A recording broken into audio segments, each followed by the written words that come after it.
સુરત ત્રિપાખ સાધુ સમાજ આયોજિત રોટલા ઉત્સવનું આયોજન કરવામાં આવ્યું।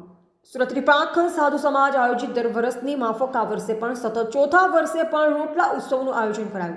હિતેશગીરી ગોસ્વામી અને ત્રિપાખ સાધુ સમાજના યુવા કન્વીનરો દ્વારા તારીખ 29/12/2024 રવિવાર સાંજે 5 થી 9 વાગ્યા દરમિયાન સ્વામિનારાયણ પાક પાસોદરા પાટિયા પાસે કરવામાં આવેલ, જેમાં ત્રિપાખ સાધુ સમાજના સંતો મહંતો તેમજ સભ્યો પરિવાર સહિત 1800 ઉપરાંતની સંખ્યામાં હાજર રહી રોટલા ઉત્સવમાં ભાગ લીધેલ તેમજ ભોજન સમૂહમાં લીધેલ તેમજ દાતાશ્રીઓને મોમેન્ટો અર્પણ કરી સન્માનિત કરવામાં આવેલ તેમજ ત્રિપાખ સાધુ સમાજ કન્વીનરો દ્વારા સ્થળ પર જ આવક જાવકનો હિસાબ જાહેર કરવામાં આવેલ। કાર્યક્રમનું આયોજન એટલું ભવ્ય અને દિવ્ય હતું કે સૌ કોઈ પ્રશંસા કરી એમ મહેશગીરી ગોસ્વામીની યાદીમાં જણાવેલ છે।